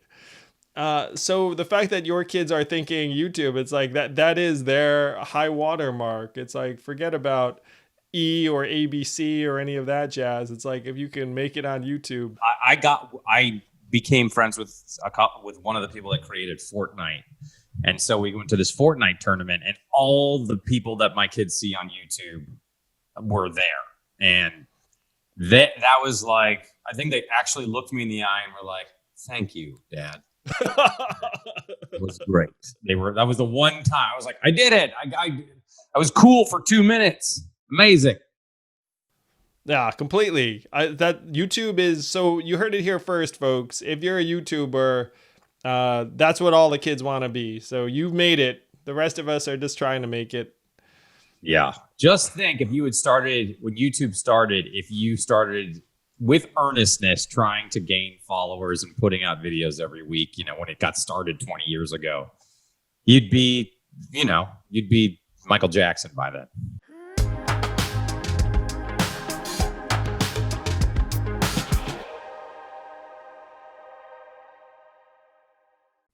This episode of Yang Speaks is brought to you by Freshly. One of the biggest indicators of how you're going to feel is really what you're putting in your body. And if you're like me, maybe you're not the best in the kitchen, Freshly will make you feel like you're awesome in the kitchen, because they do most of the work for you. They send it to you. You prepare the meal pretty quickly, gives you a sense of accomplishment. And you also get a sense of accomplishment when you eat the food, because the food is good for you and you can feel that. So you can take what right now can be, frankly, like what am I going to eat like experience, which a lot of us have during this time. And then you go and then you prepare something that does not make you feel good about yourself, either in the preparation or in the eating. And you can like turn that experience around pretty quick. We recommend it heartily. The entire team's been using Freshly, and it's been one reason why we're feeling good. So Freshly is offering our listeners $40 off for the first 2 orders at freshly.com/yang. That's a pretty good deal. That's freshly.com/yang. Join almost 1.5 million customers who say that this is a better way to get your meal going than whatever you're doing right now. Amen. Yo, eat the brisket. It's worth it. You'll thank me later. Freshly.com/yang.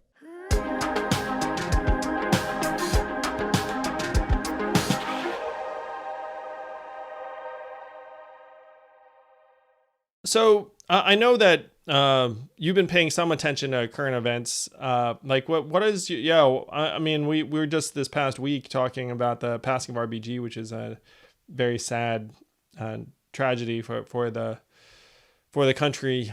For 2020, you mean the worst year ever? When people ask how we're doing, we say 2020 good, which is like good for this shitty year. Or like, it's like if someone asks me how I'm doing, as long as my family's happy and healthy, you say, well, I'm fine, but things are very gloomy. I know in LA, you all just had the fires that ended up polluting your air and worse for a number of days. I had friends who said that the sky was literally pumpkin colored. Yeah. It was crazy. And then 3 nights ago, a 4.5 earthquake hit about 35 miles from here. And it's 11:38 at night. We just got the boys down. And then it feels like an invisible freight train goes through the house and you can see everything move. And I was just like, yep, perfect. Of course, an earthquake. Yep, everything's on fire. Now here comes an earthquake. And so it is, it's 2020. I can't wait. 2021 better be better. But yeah, with RBG passing, that was a real loss. And you're a good person to ask, because they're going to bring the vote up, but then Republican senator, 2 of them say they're not going to do it. I don't know. I am not educated enough on the system for right now, before just 50 days before an election, whether that could actually happen? Could they actually approve someone? They also do have until the new president is sworn in, technically. So there's something called the lame duck session, which is between November 3rd of this year and let's call it January 20th of next year. So it's another, a couple months and change. So the rules are that they need a majority vote to confirm a new justice. Right now they have 53 Republican senators, and like you said, 2 said they don't want to do it. So now you have, if you have one more person, let's call him Mitt Romney, who decides not to, then you'd be at 50-50, but technically the vice president can give a tie-breaking vote in the Senate. So you need 2 more Republican senators to join the this is not a good idea given this late stage caucus, if you will. And we're all waiting to see whether there are 2 more senators that head in that direction. There's nothing technically stopping them from trying to do this before the end of the year. For me, it's crazy that we're dealing with the repercussions that are so predictable of just this antiquated way of administering the Supreme Court. Like the fact that, and I used to say this on the trail, Joel, I was like, does it make sense that we are all literally just waiting on tenterhooks based upon the health of an 87-year-old woman? And and then she passes, which I hate to say it was like somewhat predictable given that, she'd been struggling with cancer for years and years. Yeah, that we needed to have, in my mind, like a much more modern approach to the Supreme Court for a long time. And I proposed 18-year term limits when I was running, which would improve things dramatically, because then, you get an appointment, the person's there for 18 years, which is a plenty long time in just about any context. But they're not going to be there until the day they die. You don't have this political firestorm coming up out of nowhere when someone expires. The other big thing is you shouldn't have only 9 justices, which is another reason why it's such a firestorm whenever someone passes, because each vote is so pivotal. Someone recommended 27, which struck me as perfectly fine. And you just appoint a new one every 2 years until you get up to that level. And then you have enough of a critical mass. You also don't need all 27 to hear a case. That's the other thing, is that in district courts, some subset of the judges will hear it. And then if it's a major ruling that overturns a precedent, then they can bring everyone in. So that it's just painful to see our country struggling with something based upon a law that was passed in 1869. And there was an 1869 law that said 9 justices, but all you need them is a majority vote to say, you know what, it's not going to be 9 anymore. And then you can change it, because there's nothing in the Constitution about 9. So I'm all excited about the fact that we need to try and modernize our government. That's one of my new jams, Joel. Modernize the government. Yes. And the Supreme Court has the most archaic approach you can think of. It's like it really is like something out of a Game of Thrones or some science fiction novel. It's like we have these 9 unelected folks that we appoint, and they're there until the day they die, and you're like checking their blood pressure and whatnot to see like, oh, are you going to be here for the 30 or 40 years, so that so nothing could change during that time. The whole thing is just mind-blowingly out of date. I agree, and you've framed that perfectly, because it is, you forget that when Scalia died, it was just like this huge surprise, and then there's this huge, as you said, it's like this gigantic reaction because they're appointed for life. And yeah, if it was 18 years, which is a good run at any job, you would know, and it would be way easier. I mean, there's so many things. It's so strange to think, and I learned it mostly from Hamilton, but I read the book too. But you're like, oh, they just put these things. Tons of it works really well, but there is room for improvement, to say the least. My Lord. That's the unofficial motto of America now, unfortunately, when it comes to government, Joel. It's like, America, don't change anything. It's like America, fixed in stone. We had this rule and it was delivered to us on a tablet. No, it wasn't. I mean, these guys, brilliant people, put together a system, but the system needs to adapt and evolve. And DC is not really built for evolution that way. That to me is something that should be nonpartisan or bipartisan. It's like, look, let's just modernize.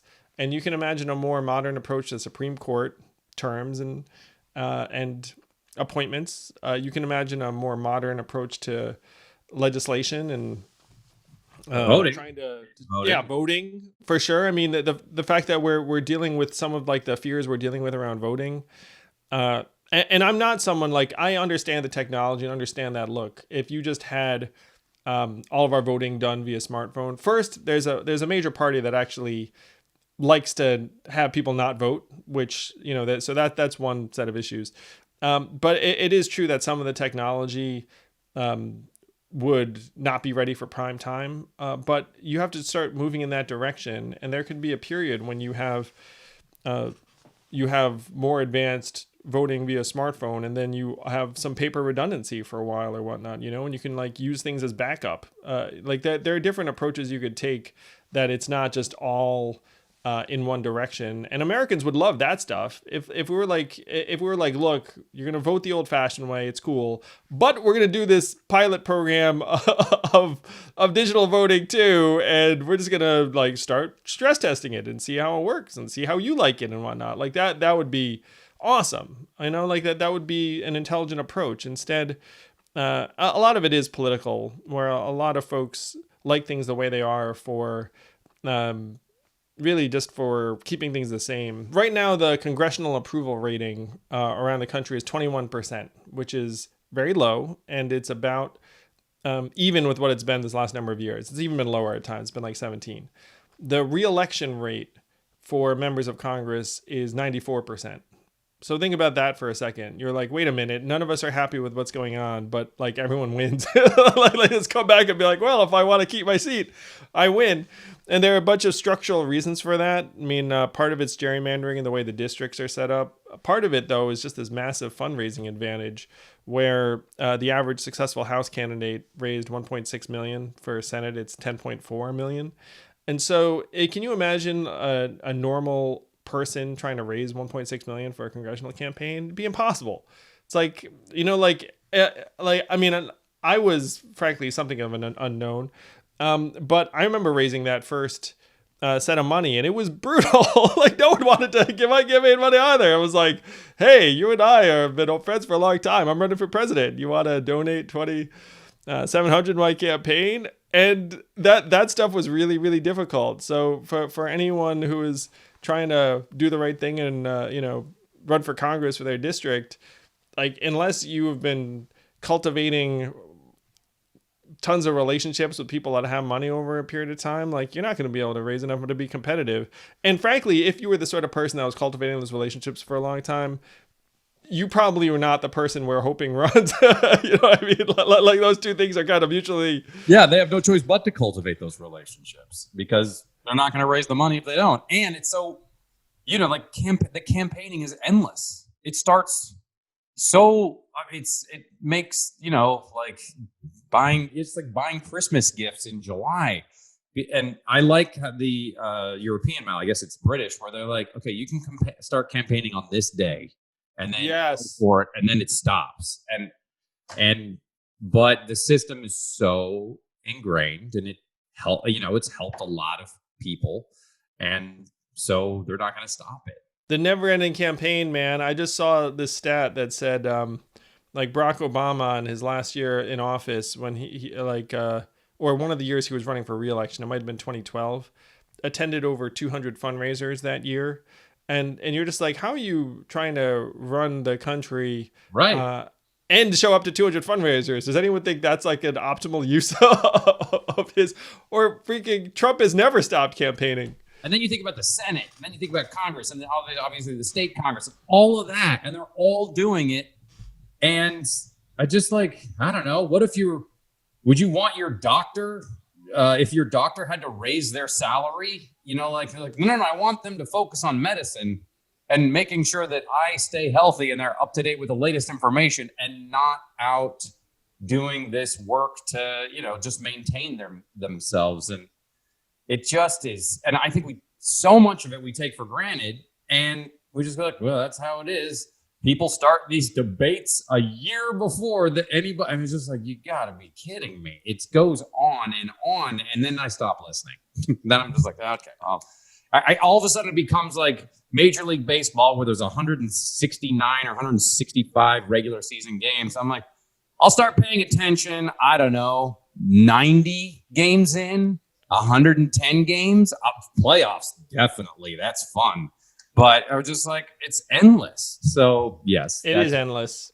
There was a study that said the average member of Congress spends between 30 and 70% of their time fundraising. Because if you're a member of Congress, let's say I won this election in November 2020 and I show up, I'm up for re-election again in 2 years, and so like you pretty much start raising money immediately to try and build your own moat to defend your seat. And then even if, let's say, hypothetically, you were confident you were going to win and you'd raised enough money, the party wants you to raise more money anyway to give to other races and to give to the party. And that's how they end up doling out some of the committee seats and the rest of it. So there's really no limit. Like no one can have raised enough, because if you raise enough for your seat, you're supposed to raise for the party, for other folks. And then you end up having this favor trading system. It's one reason why Nancy Pelosi is the Speaker of the House, because she's from San Francisco, which is a very affluent area. And she was chief fundraiser. She was like the lead fundraiser for a long time. And so then she just rose through the ranks because she'd done everyone so many favors because she had just money coming out of her ears from the district. And so then if you're like an incoming member of Congress, you're like looking up at this freaking giant totem pole of money. And you're like, how am I going to climb the money totem pole? And then you end up spending all your time fundraising, and then we wonder why nothing's getting done. I mean, right now, the fact that there's no stimulus bill passed is an embarrassment, and another tragedy. And it got so bad, Joel, that like 40 members of Congress just came up and said, like, hey, look, here's a compromise bill. 40 of us are for it. Like, it's somewhere between these two extremes. And even that, I mean, things are bad when 40 members of Congress were like, look, enough is enough. Let's just freaking like present a compromise bill that we think will get support. And then that also has gone nowhere. I mean, I'm getting increasingly fed up with. Yeah, that's when I want to drag. Like, all right, someone get in my car. I'll drag you into my car. Let's just take a drive around like a decent part of the city, and you will see how many businesses are just gone. And like you don't. I keep thinking. I mean, I know it gets said over and over, but I was like, if you get the money, this is what every conservative economist and liberal economist, they all agree there needs to be stimulus because hotels and bars and movie theaters are all going to go. And everyone just thinks, well, it's not or something, and then the recovery will be that much harder, and we'll just keep fucking ourselves. Thank you. I'm Joel McHale. Joel, it's making me think. I'm curious how many members of Congress are dyslexic. Because I feel like if you had more dyslexic members of Congress, they'd be like, oh, how do we get something done? let's go do this. I feel like there's like a need for that, where right now there's this strange groupthink where things that don't make sense are presented as if they do make sense. And then if you had someone who was an independent thinker, they'd come in and be like, this really does not make any sense. That they should just lock them in there. They're like, here's some food and water. Don't show up in a suit and tie. You can all wear sweatsuits, and you got to work it out no matter what. And if I don't know, and then if I don't know then we start cutting off a pinky or something. But it was like, you can't. This is ridiculous. Now I sound like every single person on television, but that stimulus is so important, because when we come out on the other side of this thing, which is probably not going to be for a while, it's just decimated. My friend, he owns this great burger place, Castle's Burgers downtown. And I'm like, how you guys doing? They're like, oh, we're doing pretty good, actually, except the hotel we're in is about to close, which means we close. And I'm like, ugh. And there's no reason for it. We have such a rich country. We could afford to float the country, and then that will be that much. Oh my gosh, I'm gonna go crazy. Again, you're right. It's common sense. Something like 80% of Americans want cash relief during the pandemic. And the thing that has hit me, Joel, is that I used to think that if you had enough people on board with something, then that would get the job done. But now I'm realizing that our government is increasingly detached from what it is that we all want. And I've been digging into some of the structural reasons why that is. So part of it is this 21% satisfaction rate, 94% reelection rate. And you're like, well, that's a pretty big divide. Like if I was, let's say, running a company, I'd be like, this might not be introducing the feedback that I'm looking for.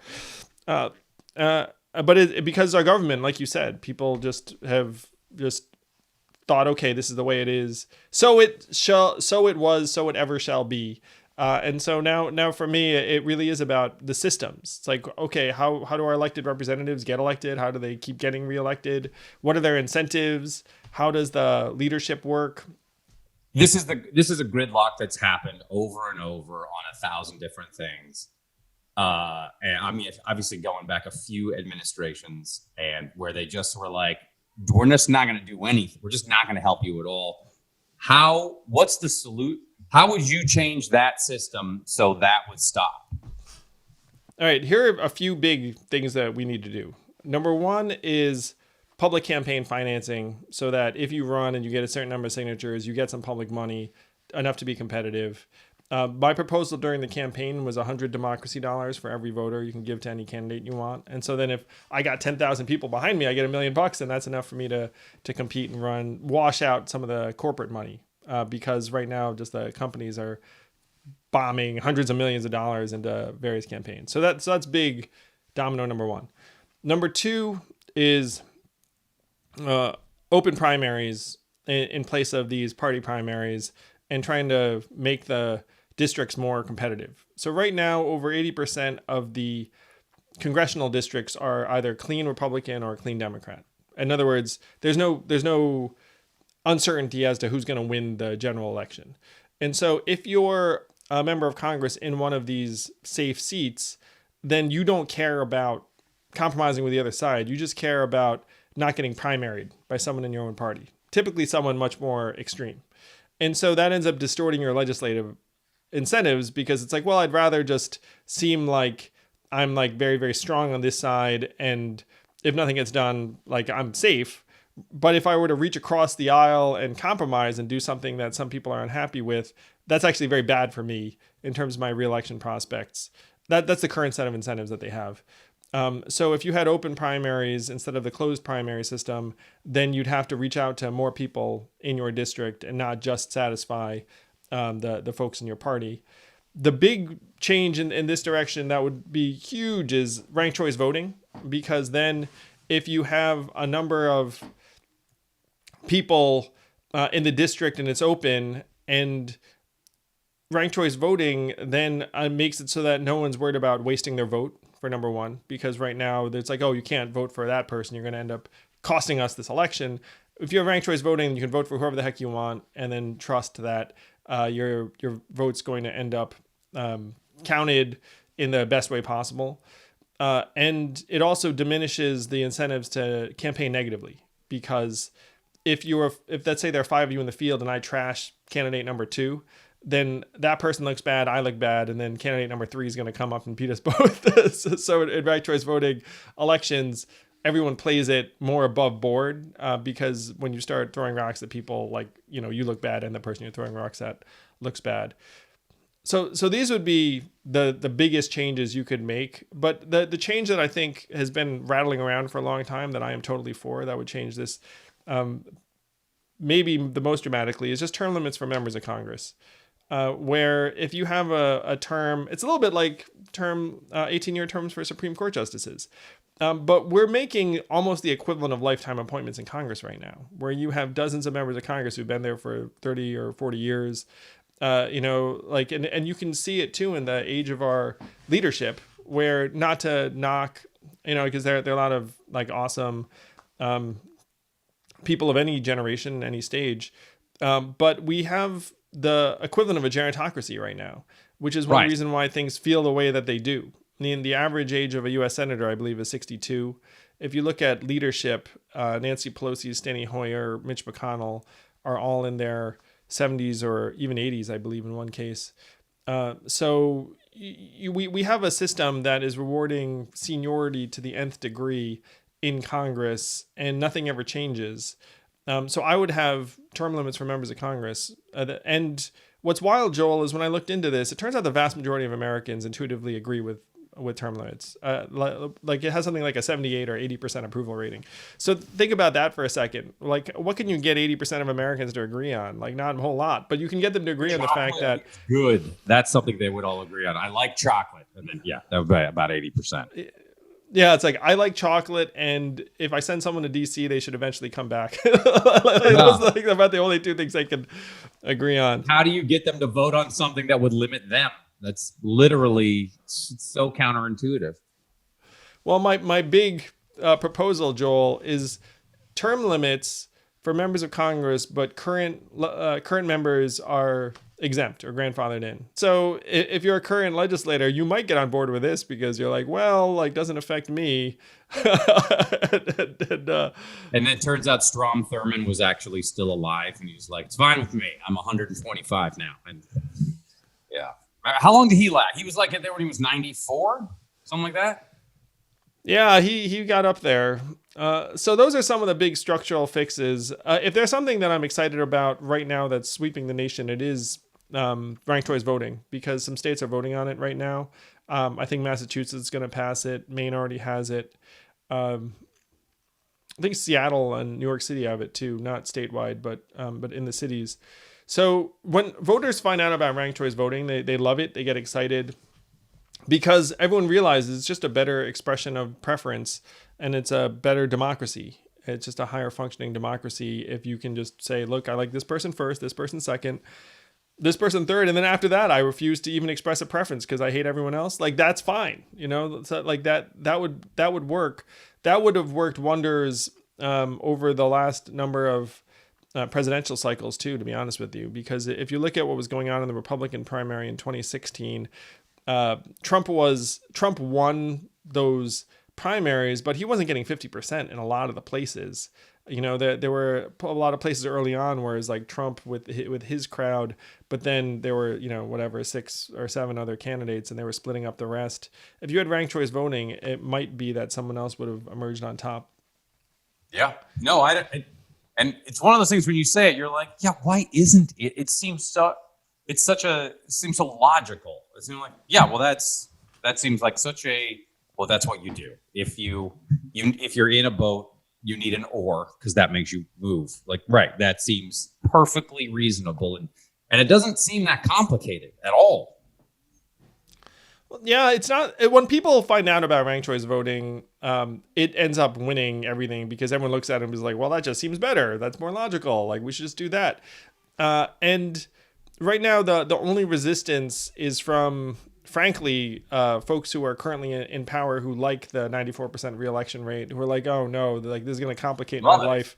Like I've got my $1 million moat all set up. I could just I could just crouch here forever in the current system.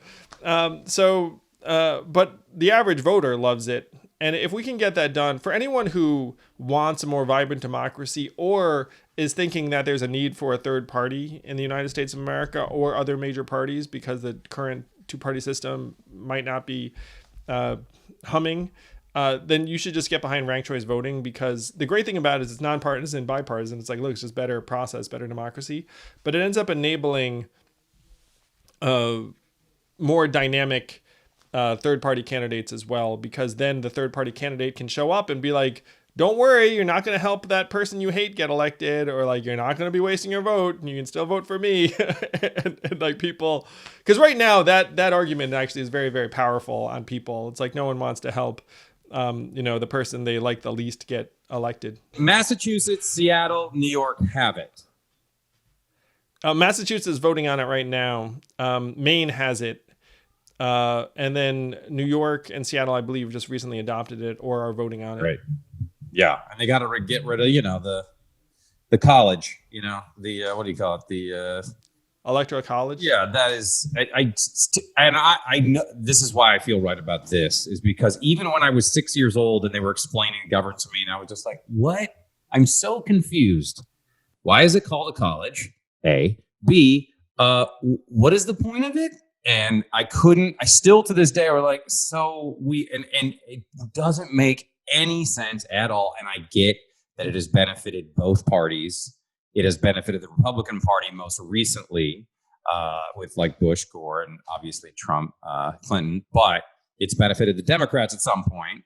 But I still, to this day, it's just like the popular vote seems as simple Occam's razor. That is the straightest thing line to electing the most popular person.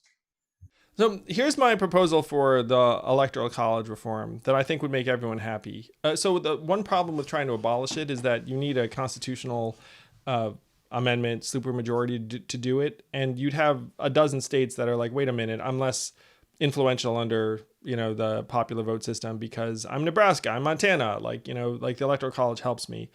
So then you run into a very, very practical problem where it's like, I'll never get this changed because there are a lot of people that'll be shooting themselves in the foot. There's a legitimate reason too, which is that let's say we had popular vote and I was running for president, which I did. Thank you, everyone who supported me. I really appreciate it. Andrew Yang. Then I would never leave a major media market. I would always be in a major media market because I'll just get more votes. Yeah. And then if I went to some less populated area, it'd just be a waste of time. Right now, like the balance might be excessive in a particular direction, but I'm not sure it'd be optimal for us just to be campaigning on the coast or in the big cities. So the change that's practical and doable, that most everyone should get behind, that would also help ease this problem, is you make it so that the Electoral College awards its votes not winner take all by state, but proportionally by state. So in other words, if California has 40 electoral votes or more, then they get awarded proportional to how much I won that state by. So instead of getting all of them, I'd get 60% of them, or something along those lines. And if you did that, then all of a sudden the incentives for national candidates would be to campaign anywhere they can actually move the margin, instead of just campaigning in Ohio, Michigan, Florida, North Carolina, Arizona, like Wisconsin, like the handful of swing states. It's funny, Joel, because I was in Iowa a lot because I was running for president.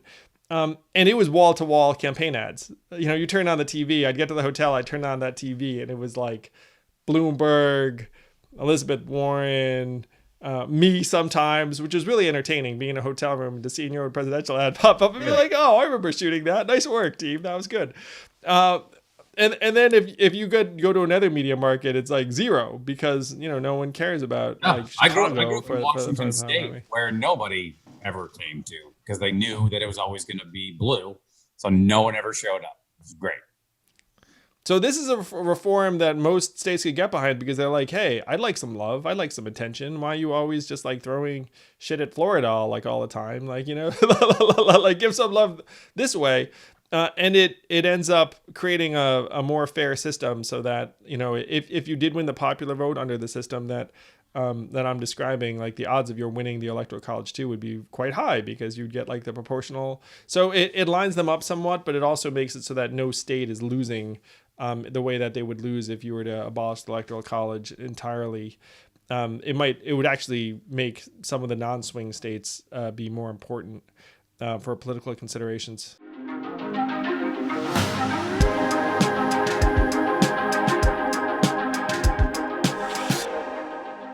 If you are listening to this, you like podcasts, and you're thinking, what podcast is going to entertain me, but also give me some actual knowledge I can use? And one podcast we recommend heartily that does just that is the Jordan Harbinger Show on Apple Podcasts, Spotify, wherever you listen to podcasts, wherever you got this one. Jordan's a really smart guy himself, but he brings on experts and technicians who do incredible things, from, frankly, talking people out of their money to safe cracking to spycraft. He's a bit of a guy, so he kind of talks to people that, you'd be interested in hearing from, who've done some James Bond type stuff. So if you are intrigued by how to bring some James Bond into your life, go to the Jordan Harbinger Show. We enjoy the show. Think you will too. That's HARB as in boy, INGER on Apple Podcasts, Spotify, or wherever you listen to podcasts.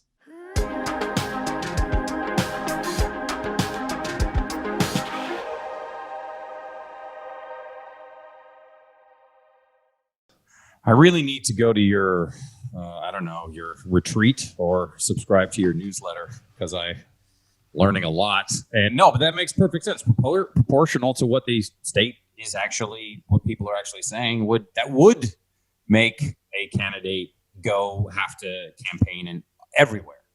And which again, now you'd be even more stressed out because you'd be spending another 2 years on the road while 50 state strategy. That's totally right, Joel. I didn't get enough visiting just those early primary states. I missed out. Idaho, coming your way. Look, your background. Did you major in political science, or you just gathered all of it? I studied economics and political science, and then I went to law school, which in my case was maybe not the best choice. But I have spent some time in the process too. I learned a lot by running too, because the entrepreneurial process we were talking about before, like I was a startup guy and entrepreneur, decided that you invented the scrunchie or Spanx? I can't remember. Definitely not Spanx, because Sarah Blakely is much more successful than I am. I'm wearing them now. That's why you look so sharp, Joel. But it was like another startup where you show up and you're like, okay, like what are the rules? What do I have to do? So I figured out. So there are only 2 rules for running for president. So you could definitely do it, Joel. It's 35 years or older. And natural born citizen. So it's like check and check. And I'm not a natural born citizen. Oh shit, I didn't know that. You're out. I was born in Rome, Italy, and to an American and to a Canadian, so I'm out. I think you still might be in because I'm American too, but because I think like Ted Cruz was born in Canada or something, and it didn't keep him from running. So that there's something up. Like natural born citizen doesn't mean like Greek myth 48 state type thing. I don't know. Like we'd have to dig into your actual circumstances. What's the other? Natural born citizen, and then the other rule is you have to 35 years and older. 35 years or older. Shirt and shoes and pants. But yeah, well, okay. Well, then I'll be your running mate. Let's do it. So yeah, Yang McHale. And the tagline would be "Not the darkest timeline." Yang McHale, not the darkest timeline. Yeah. And then I'll be like, "Eat it, Ken." And then every once in a while for campaign events, Ken would swap in for me. And then I would just go. Wait, that seems slightly racist.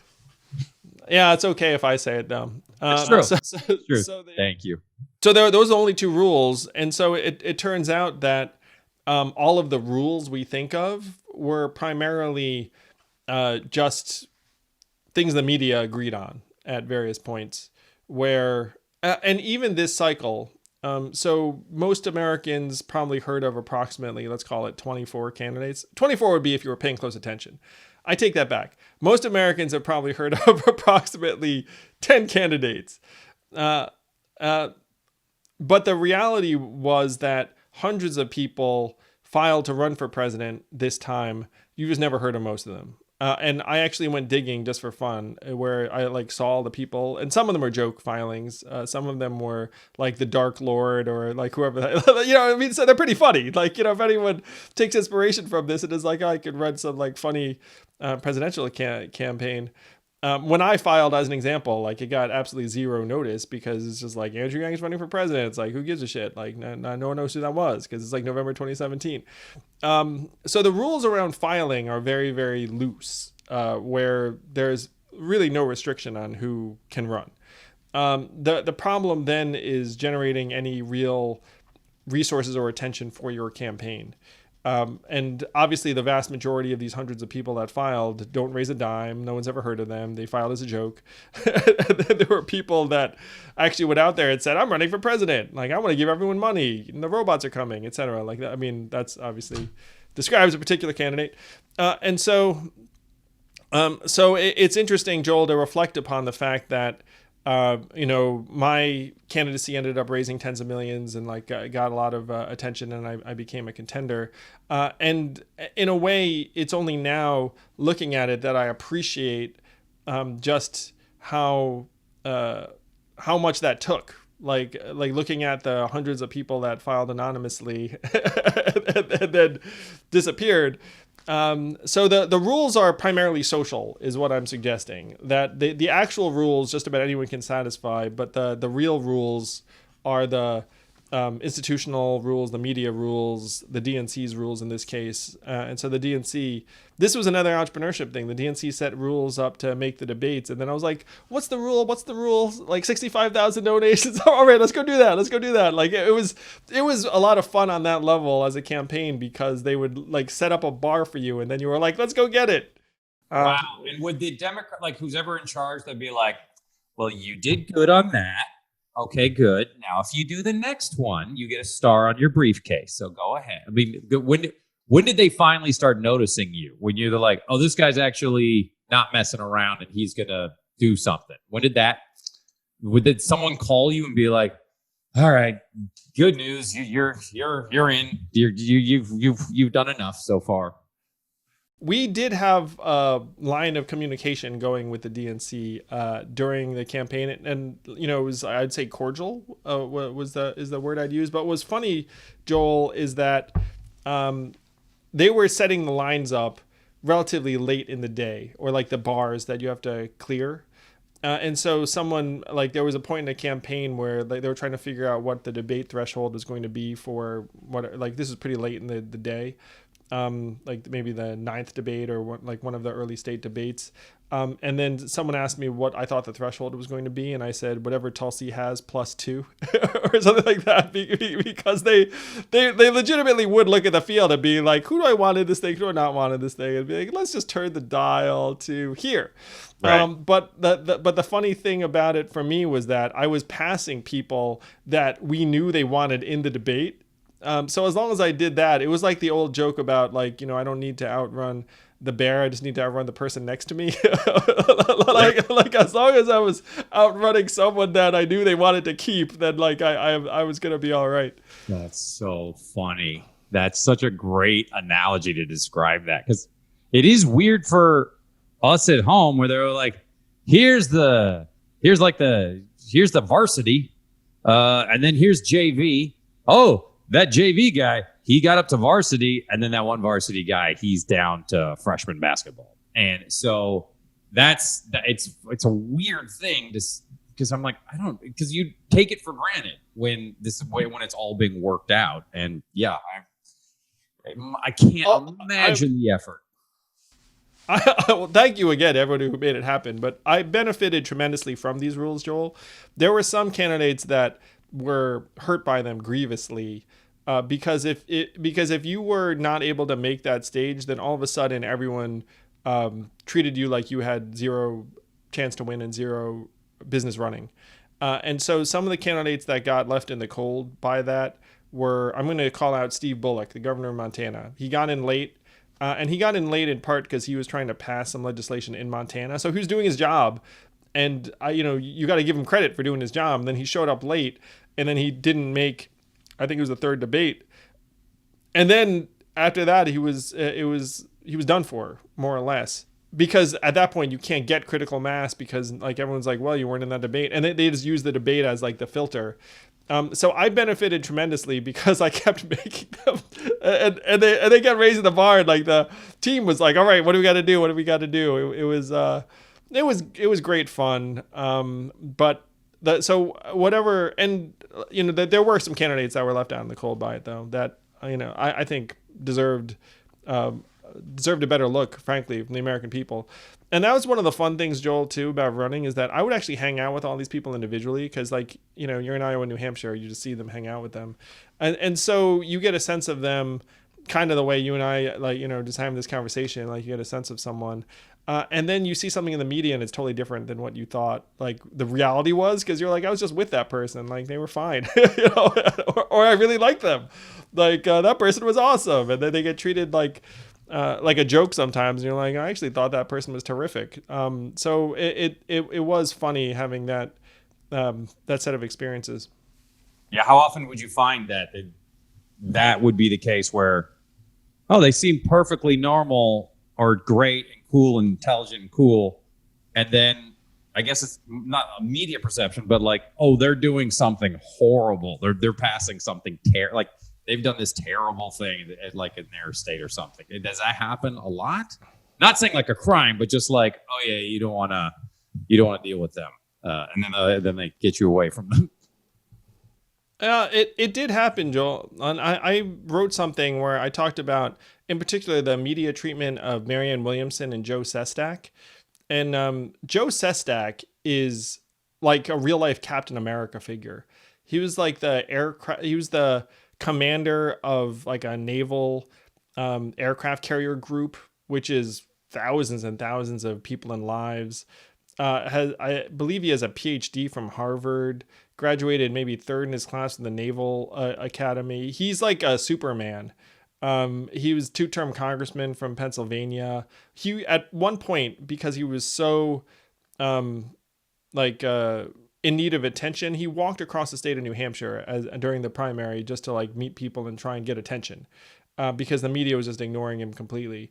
And when I met him, I was like, this guy's awesome. This guy's great. Like you can see how he commanded thousands and thousands of soldiers, and it's just like he'd be a better president than a significant number of other people that are running for sure. And the media just would not give him the time of day at all. And when they did talk about him, they treated him like a joke. They'd be like, why is this man running, kind of thing. It's like, well, maybe because he's a patriot and an ass kicker was what I always thought. like whenever I saw those stories. So that was one thing where I was just like, man, like the depiction does not line up with my sense of who these people are. Wonder, why do you think that you were able to push through so effectively, and someone like that has to run across a state?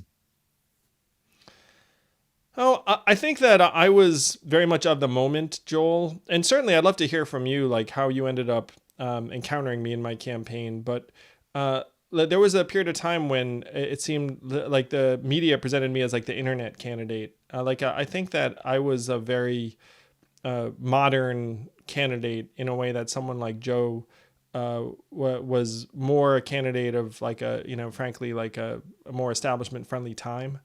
I think right now there are many Americans who don't think our institutions are functioning that well, and they were completely open to the new entrepreneurial type who had a different message and a different approach.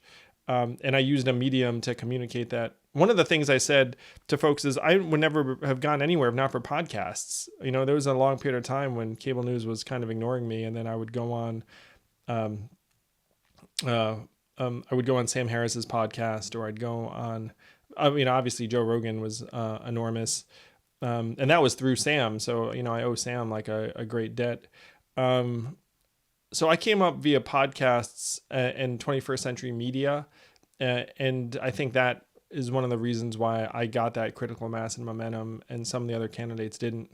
I remember noticing it because, I think it was during a debate when Elizabeth Warren asked everyone on stage to pledge that they would, it was either tax, like they would just take 10%, it was either they make all the billionaires just give a huge amount of their money, if I'm wrong. And then it was a wealth tax. Yeah, wealth tax. And you were like, they were like, what do you think? And you're like, no, they tried that in Northern Europe. It didn't work.